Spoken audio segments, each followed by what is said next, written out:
La neige de décembre tombait régulièrement sur la ville, recouvrant tout d'un blanc immaculé et transformant les rues du centre-ville en quelque chose qui aurait pu être beau si le froid n'était pas aussi mordant. Adrien Stone resserra son manteau de laine noire en se dirigeant vers sa voiture, son souffle formant des nuages dans l'air glacial. À 37 ans, il était le PDG de Stone Enterprises, une entreprise technologique qu'il avait bâtie de rien pour en faire un succès de plusieurs millions de dollars. Il possédait tout ce que l'argent pouvait acheter, un penthouse avec des plafonds hauts et des fenêtres donnant sur la ville, des voitures de luxe, des costumes sur mesure, des relations dans tous les cercles influents. Ce qui lui manquait, c'était quelqu'un avec qui partager tout cela. Le mariage d'Adrien s'était terminé 3 ans plus tôt, quand sa femme Émilie l'avait quitté, expliquant qu'elle voulait des enfants et qu'il n'avait jamais pris le temps d'en fonder une famille. Elle avait raison, il savait qu'il avait été marié à son travail. Quand il avait enfin réalisé ce qu'il perdait, elle était déjà partie.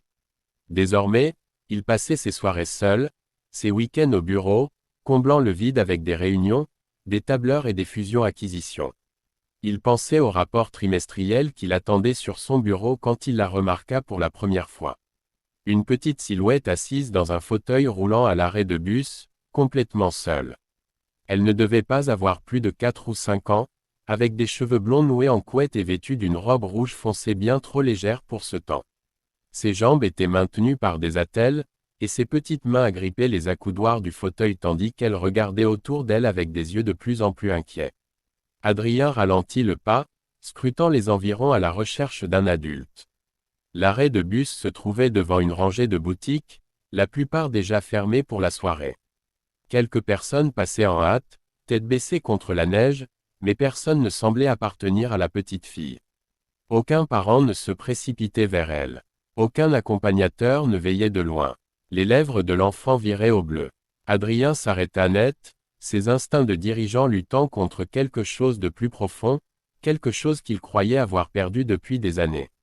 Il devrait appeler quelqu'un, la police, les services sociaux. Il ne devrait pas s'impliquer. Il avait une entreprise à gérer, des responsabilités, une vie soigneusement organisée qui n'incluait pas les petites filles handicapées abandonnées à un arrêt de bus. Mais alors, la fillette le regarda droit dans les yeux. Et dans son regard, il vit quelque chose qui le frappa en plein cœur. Pas de la peur, pas une supplique, mais une terrible résignation, comme si elle avait déjà appris, à un si jeune âge, que personne ne viendrait pour elle. Adrien se retrouva à marcher vers elle avant même d'avoir consciemment décidé de le faire. « Bonjour, dit-il doucement, s'accroupissant pour être à sa hauteur. De près, il voyait qu'elle tremblait violemment. Sa robe était usée et rapiécée. Ses chaussures étaient éraflées et trop grandes pour ses pieds. Et le fauteuil roulant semblait avoir été vieux quand il était neuf. « Comment tu t'appelles ?»« Rosie, répondit-elle d'une petite voix, ses yeux scrutant son visage. « Tu vas m'aider. Où sont tes parents ?» demanda Adrien, même s'il soupçonnait déjà la réponse. « Maman m'a dit d'attendre ici, » expliqua Rosie d'un ton factuel, mais sa lèvre inférieure tremblait. « Elle a dit que quelqu'un viendrait me chercher. Mais ça fait vraiment longtemps et j'ai très froid. » Adrien sentit quelque chose se briser dans sa poitrine. « Depuis combien de temps es-tu là ?»« Je sais pas. » Rosie regarda le ciel qui s'assombrissait. Il faisait encore jour quand maman est partie. Elle a dit qu'elle devait aller quelque part d'important et qu'elle ne pouvait pas m'emmener avec elle. Adrien ferma les yeux un instant, la colère et la pitié se disputant en lui. Quel genre de mère abandonnait un enfant handicapé à un arrêt de bus sous la neige? Il sortit son téléphone et ouvrit l'application météo. La température chutait rapidement, avec un avertissement de grand froid en vigueur. Si Rosie était là depuis l'après-midi, elle était seule depuis des heures. « Rosie, je m'appelle Adrien. Je vais t'aider, d'accord. Mais d'abord, il faut que je te demande, tu sais où tu habites? Tu as d'autres membres de la famille? » Rosie secoua la tête. « Juste maman. On habitait dans une maison, mais après on a dû partir et on a dormi dans différents endroits. Maman est souvent triste. Elle pleure quand elle croit que je dors. » La mâchoire d'Adrien se crispa. Il comprenait que l'abandon naissait souvent du désespoir. Mais cela ne le rendait pas acceptable. Cet enfant avait besoin de soins immédiats. Elle gelait. Elle avait probablement passé plusieurs heures dans le froid, et on ne savait pas si sa mère reviendrait un jour. « D'accord, Rosie, voilà ce qu'on va faire. On va te mettre au chaud et s'assurer que tu es en sécurité. Ça te va. Maman saura où me trouver. Malgré tout, la principale préoccupation de l'enfant restait sa mère. Je laisserai des informations ici même à l'arrêt de bus. Et je préviendrai les autorités où tu es. Si ta maman vient te chercher, elle pourra te trouver. Mais là, il faut te sortir de ce froid. Tu trembles tellement. Rosie hocha la tête. Adrien remarqua qu'elle n'avait pas de manteau, juste cette robe fine et une couverture usée sur les jambes.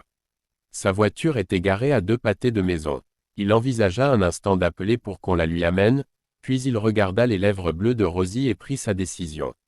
Il enleva son beau manteau de laine et l'enroula autour de son petit corps, puis il commença à pousser doucement le fauteuil roulant.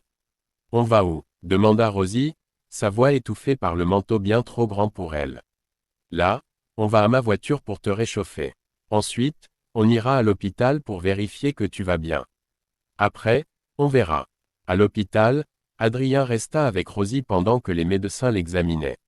Elle souffrait d'une hypothermie légère et était sévèrement sous-alimentée, mais elle semblait par ailleurs étonnamment résistante. Pendant les soins, Adrien passa des appels à son avocat, au service de protection de l'enfance, à la police. Il signala avoir trouvé une enfant abandonnée et donna toutes les informations que Rosie avait fournies. Il faudra la placer en famille d'accueil d'urgence, expliqua la travailleuse sociale, une femme fatiguée nommée Janet. Le système est saturé, mais on trouvera quelque chose. Ça peut prendre quelques heures. Adrien regarda par la fenêtre Rosie, désormais enveloppée dans des couvertures chaudes, buvant un chocolat chaud qu'une infirmière gentille lui avait apporté. Elle paraissait si petite dans le lit d'hôpital, si vulnérable. Et si je la gardais? Les mots sortirent avant qu'Adrien ait vraiment réfléchi. Janet parut surpris. Vous voulez dire en tant que placement d'urgence temporaire? Oui, j'ai de la place. Largement. Je peux subvenir à ses besoins. Soins médicaux, nourriture, vêtements, tout ce qu'il faut. Monsieur Stone, je comprends votre proposition, mais un placement d'urgence nécessite des vérifications d'antécédents, une évaluation du domicile, une formation. Combien de temps? Pardon. Combien de temps ça prendrait? Parce que là, vous me dites que cet enfant va entrer dans un système débordé où elle sera l'une parmi des dizaines. Moi, je lui propose un foyer sûr avec quelqu'un qui a déjà pris ses responsabilités pour son bien-être. Janet soupira. Il faudrait vous approuver comme placement temporaire d'urgence. Vu votre situation financière et le fait que c'est vous qui l'avez secouru, je pourrais accélérer la procédure, peut-être avoir l'approbation demain matin. Mais Monsieur Stone, c'est un engagement important. Rosie a des besoins spécifiques. Elle nécessite de la kinésithérapie, des suivis médicaux, des soins adaptés. Je peux payer tout ça. Ce n'est pas seulement une question d'argent. C'est une question de temps, d'attention, d'investissement émotionnel. Vous êtes PDG d'une grande entreprise. Avez-vous vraiment la disponibilité pour vous occuper d'une enfant handicapée? Adrien pensa à son penthouse vide, à ses soirées solitaires, à la vie qu'il s'était construite et qui lui semblait de plus en plus creux. Il pensa aux yeux résignés de Rosie, à son acceptation que personne ne viendrait pour elle. Il pensa aux mots de son ex-femme, « Tu n'as jamais pris le temps pour ce qui compte vraiment. » Je prendrai le temps, dit-il fermement. Tout ce dont elle aura besoin, je le lui donnerai. Le lendemain matin, Adrien obtint l'approbation temporaire d'urgence. Son avocat avait travaillé toute la nuit. Son domicile avait été inspecté, ses références vérifiées. La travailleuse sociale de l'hôpital était satisfaite que Rosie serait en sécurité et bien prise en charge. Maintenant venait la partie difficile. Construire une vie dont il n'avait aucune idée. Le penthouse d'Adrien était moderne et minimaliste, tout en lignes épurées, œuvre d'art coûteuse et absolument rien d'adapté à une petite enfant. Il se tenait au milieu de son salon, tenant les papiers de sortie médicale de Rosie, et réalisa qu'il n'avait aucune idée de ce qu'il faisait. Monsieur Adrien, appela la petite voix de Rosie depuis son fauteuil roulant, regardant autour d'elle avec de grands yeux. C'est ta maison. Oui, et tu peux m'appeler simplement Adrien. D'accord, monsieur Adrien, ça fait comme si j'étais ta professeure ou quelque chose. C'est très grand, dit Rosie avec une note d'émerveillement. Et très propre. Tu as des jouets. Adrien regarda son espace impeccable d'adulte. Non, mais on va arranger ça. Au cours de la semaine suivante, la vie soigneusement ordonnée d'Adrien fut complètement bouleversée. Avec l'aide d'une spécialiste du développement de l'enfant et d'une ergothérapeute, il transforma l'une de ses chambres d'amis en espace adapté à Rosie. Il fit venir des entrepreneurs pour installer des rampes et des aménagements d'accessibilité dans tout le penthouse. Il acheta des jouets, des livres, du matériel adapté, des vêtements, tout ce que la spécialiste disait qu'une enfant de 5 ans avec des difficultés de mobilité pouvait needing.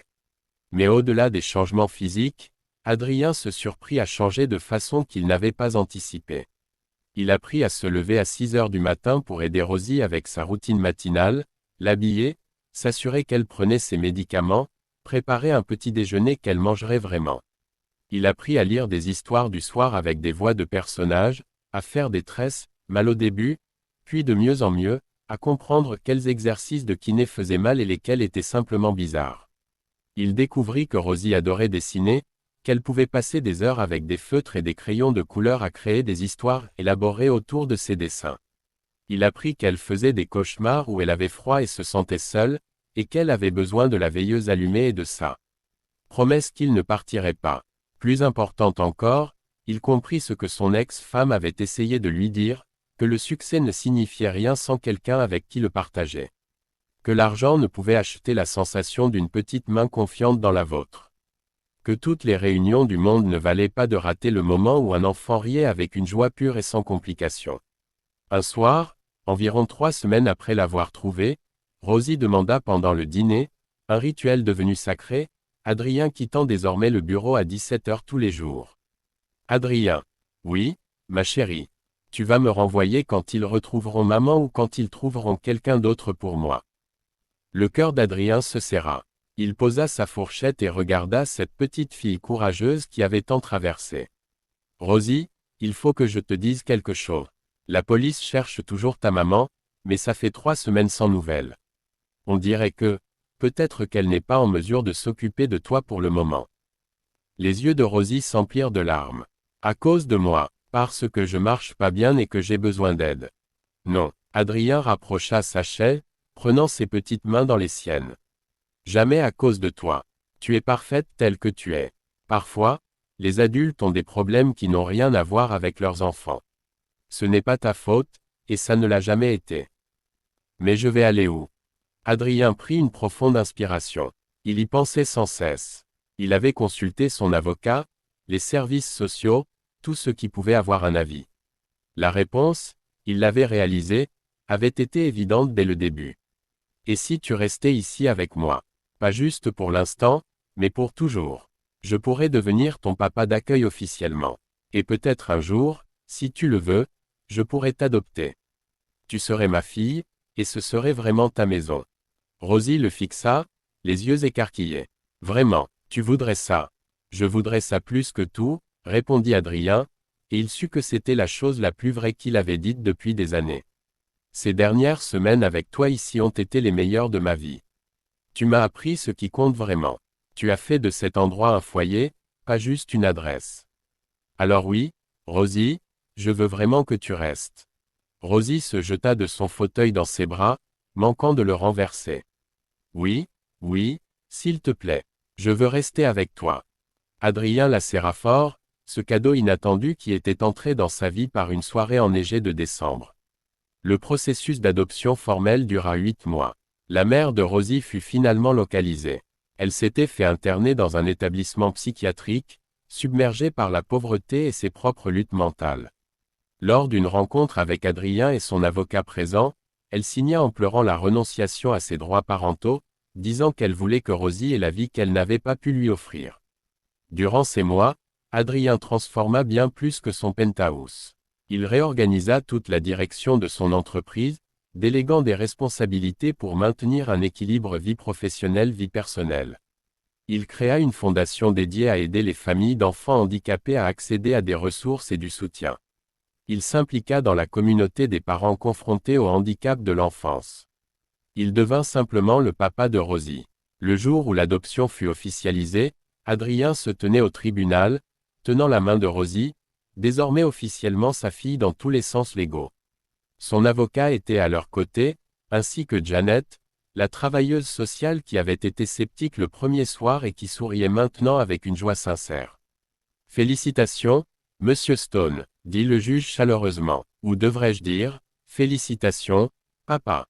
Merci, votre honneur. Adrien baissa les yeux vers Rosie, rayonnante dans sa nouvelle robe rouge, sa couleur préférée, chaude, bien coupée et parfaite pour elle. C'est moi le chanceux ici. Après la cérémonie, ils allèrent fêter ça au restaurant préféré de Rosie. Devant des sundaes glacés, elle le regarda avec ses yeux qui avaient autrefois porté tant de résignation et dit. Adrien, je veux dire, papa. Oui, ma puce. Tu te souviens de la nuit où tu m'as trouvé? Je m'en souviens tous les jours. J'avais si froid et j'avais peur que maman ne revienne pas.